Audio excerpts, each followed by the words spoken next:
Hi hello ನಮಸ್ಕಾರ ಎಲ್ಲರಿಗೂ. ನೀವು ನೋಡ್ತಾ ಇರೋದು ಸ್ನೇಹಾಸ್ ಕುಕಿಂಗ್ ಚಾನಲ್. ಇವತ್ತಿನ ರೆಸಿಪಿ ಒಳಗೆ ನಾನು ಸಬ್ಬಸ್ಗೆ ಪಲ್ಯ ಹೆಂಗೆ ಮಾಡೋದು ಅಂತ ಹೇಳ್ಕೊಡಕತ್ತೀನಿ ರೀ. ಅದಕ್ಕಿಂತ ಮೊದಲು ನಮ್ಮ ಚಾನಲ್ ಬೆಳೆಯೋದಕ್ಕೆ ನಮಗೂ ಪ್ಲೀಸ್ ಸಪೋರ್ಟ್ ಮಾಡಿರಿ. ನಾವು ಹಾಕೋ ರೆಸಿಪಿಗಳು ನಿಮಗೇನಾರ ಇಷ್ಟ ಆದ್ರೆ ನಮ್ಮ ಚಾನಲ್ ಸಬ್ಸ್ಕ್ರೈಬ್ ಮಾಡಿರಿ ಮತ್ತು ಬಾಜು ಕಾಣ್ತಿರೋ ಬೆಲ್ ಐಕಾನ್ನ ಪ್ರೆಸ್ ಮಾಡಿರಿ. ಬರ್ರಿ ಹಂಗಾರ ಇವತ್ತಿನ ರೆಸಿಪಿ ಹೆಂಗೆ ಮಾಡೋದು ಅಂತ ನೋಡೋಣ್ರಿ. ನಾ ಇಲ್ಲಿ ಸಬ್ಬಸ್ಗೆ ಪಲ್ಯ ತೊಗೊಂಡು ನೀಟಾಗಿ ತೊಳೆದು ಸಣ್ಣದಾಗಿ ಕಟ್ ಮಾಡಿ ಇಟ್ಕೊಂಡೇನಿ ರೀ. ಗ್ಯಾಸ್ ಮೇಲೆ ಒಂದು ಪಾತ್ರೆ ಇಟ್ಟು ಎಣ್ಣೆ ಬಿಸಿ ಆದಮೇಲೆ ಅದ್ರಾಗ ದೊಡ್ಡ ಉಳ್ಳಾಗಡ್ಡಿ ಹಾಕಿದ್ದೀನಿ ರೀ. ಉಳ್ಳಾಗಡ್ಡಿ ಎಲ್ಲ ಗೋಲ್ಡನ್ ಬ್ರೌನ್ ಕಲರ್ ಬರೋ ತನಕ ಫ್ರೈ ಮಾಡ್ಕೋಬೇಕ್ರಿ. ನೋಡ್ರಿ ಇಲ್ಲಿ ಉಳ್ಳಾಗಡ್ಡಿ ಅರ್ಧ ಫ್ರೈ ಆಗೈತಿ ಮತ್ತು ಸ್ವಲ್ಪ ಕಲರೂ ಚೇಂಜ್ ಆಗೈತ್ರಿ. ಈಗ ನಾನು ಇದಕ್ಕೆ ಒಂದು 4ರಿಂದ 5 ಹಸಿಮೆಣ್ಸಿನ್ಕಾಯಿ ಹಾಕಾಕತ್ತೀನಿ ರೀ. ಖಾರ ನಿಮ್ಮ ಟೇಸ್ಟ್ ತಕ್ಕಂಗೆ ಹೆಚ್ಚು ಕಡಿಮೆ ನೀವು ಹಾಕೋಬೋದು ರೀ. ಖಾರ ಜಾಸ್ತಿ ತಿನ್ನೋರ ಮೆಣಸಿನ್ಕಾಯಿ ಜಾಸ್ತಿ ಹಾಕಿರಿ, ಕಡಿಮೆ ತಿನ್ನೋರ ಮೆಣಸಿನ್ಕಾಯಿ ಸ್ವಲ್ಪ ಕಡಿಮೆ ಹಾಕಿರಿ. ಹಿಂಗೆ ಉಳ್ಳಾಗಡ್ಡಿ ಮೆಣಸಿನ್ಕಾಯಿ ಎಣ್ಣೆಗೆ ಚೆಂದಾಗಿ ಫ್ರೈ ಮಾಡ್ಕೋಬೇಕ್ರಿ. ಇದಕ್ಕೆ ರುಚಿಗೆ ತಕ್ಕಷ್ಟು ಉಪ್ಪು ಹಾಕಬೇಕ್ರಿ.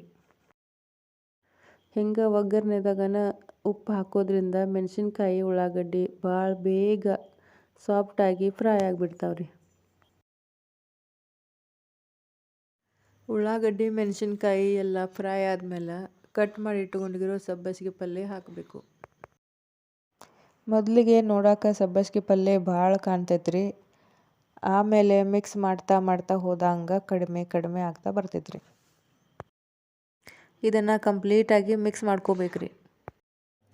ಮಿಕ್ಸ್ ಮಾಡ್ಕೊಂತ ಹೋದಂಗೆ ಸಬ್ಬಸ್ಗೆ ಪಲ್ಯ ಕರಗ್ತೈತ್ರಿ. ಮತ್ತು ಇದಕ್ಕೆ ನೀರದ್ದು ಹಾಕಬಾರ್ದು ರೀ. ಹಿಂಗೆ ತಿರುಗಿಸ್ಕೊಂತ ಹೋದಂಗೆ ನೀರಿನ ಅಂಶವನ್ನು ತಾನಾಗಿ ಬಿಟ್ಕೋತೈತ್ರಿ ಸಬ್ಬಸ್ಗೆ ಸೊಪ್ಪು. ಅದಕ್ಕೆ ಈ ಸಬ್ಬಸ್ಗೆ ಸೊಪ್ಪಿನ ಪಲ್ಯಕ್ಕೆ ನೀರು ಹಾಕಲಿಲ್ಲ ಅಂದರೂ ನಡಿತೈತ್ರಿ. ಸಬ್ಬಸ್ಗೆ ಸೊಪ್ಪಿನ ಪಲ್ಯ ಕಂಪ್ಲೀಟಾಗಿ ಮಿಕ್ಸ್ ಆದಮೇಲೆ ಲಿಡ್ ಕ್ಲೋಸ್ ಮಾಡಿ 1 ನಿಮಿಷ ಬೇಯಿಸ್ಬೇಕ್ರಿ. ಈಗ ಲಿಡ್ನ ತೆಗೆದು ಇನ್ನೊಂದು ಸರ್ತಿ ಕಂಪ್ಲೀಟಾಗಿ ಮಿಕ್ಸ್ ಮಾಡ್ಕೋಬೇಕ್ರಿ. ಈ ಸಬ್ಬಸ್ಗೆ ಸೊಪ್ಪಿನ ಪಲ್ಯ ರೊಟ್ಟಿ ಚಪಾತಿಗೆ ಸೂಪರ್ ಕಾಂಬಿನೇಷನ್. ಈಗ ಇದು ಕಂಪ್ಲೀಟಾಗಿ ಮಿಕ್ಸ್ ಆಗೈತಿ ಅಂತ ಅನಿಸಿದ ಮೇಲೆ ಇನ್ನೊಂದು ಸರ್ತಿ ಲಿಡ್ ಕ್ಲೋಸ್ ಮಾಡಿ 1 ನಿಮಿಷ ಬೇಯಿಸ್ಬೇಕ್ರಿ. ನೋಡ್ರಿ ಇಲ್ಲಿ ನಮ್ಮ ಸಬ್ಬಸ್ಗೆ ಸೊಪ್ಪಿನ ಪಲ್ಯ ರೆಡಿ ಆಗೈತಿ. ಲಾಸ್ಟಲ್ಲಿ ನಾ ಇದಕ್ಕೆ ಸ್ವಲ್ಪ ಶೇಂಗಾ ಕಾಳಿನ ಪುಡಿ ಹಾಕಾಕತ್ತೇನೆ ರೀ. ಶೇಂಗಾ ಕಾಳಿನ ಪುಡಿ ಹಾಕೋದ್ರಿಂದ ಇದಕ್ಕೆ ಟೇಸ್ಟ್ ಇನ್ನೂ ಚಲೋ ಬರ್ತೈತ್ರಿ. ನಿಮ್ಗೆ ಶೇಂಗಾ ಕಾಳಿನ ಪುಡಿ ಏನಾದರೂ ಇಷ್ಟ ಆಗಂಗಿಲ್ಲ ಅಂದ್ರೆ ಚೆನ್ನಾಗಿ ಬೇಳೆ, ತೊಗರಿ ಬೇಳೆ ಅಥವಾ ಹೆಸರು ಬೇಳೆನ ನೆನೆಸಿಟ್ಟು ಹಾಕ್ಕೋಬೋದ್ರಿ. ಈ ಪಲ್ಯ ಮಾಡುವಾಗ 3 ಟಿಪ್ಸ್ ಫಾಲೋ ಮಾಡ್ಬೇಕ್ರಿ. 1 ಕಡಿಮೆ ಉರಿ ಇಟ್ಟ ಮಾಡಬೇಕು. 2ನೇದು ಎಲ್ಲ ಸಾಮಗ್ರಿಗಳನ್ನು ಎಣ್ಣೆಗೆ ಚೆಂದಾಗಿ ಫ್ರೈ ಮಾಡ್ಕೋಬೇಕು. 3ನೇದು ಇದಕ್ಕೆ ಎಣ್ಣೆ ಸ್ವಲ್ಪ ಜಾಸ್ತಿ ಹಾಕಬೇಕು. ಯಾಕಂದ್ರೆ ನಾವು ಇದನ್ನು ಡ್ರೈ ಪಲ್ಯ ಮಾಡಾಕತ್ತೇವೆ ಅದಕ್ಕೆ. ಈ ರೀತಿ ಸಬ್ಬಸ್ಗೆ ಸೊಪ್ಪಿನ ಪಲ್ಯ ಮಾಡಿದ್ರೆ ಭಾಳ ಟೇಸ್ಟಿಯಾಗಿ ಆಗ್ತೈತ್ರಿ. ಈಗ ಇದಕ್ಕೆ ಮುಚ್ಚಳ ಮುಚ್ಚಿ ಸಣ್ಣ ಉರಿನಾಗ 5 ನಿಮಿಷ ಬೇಯಿಸ್ಬೇಕು.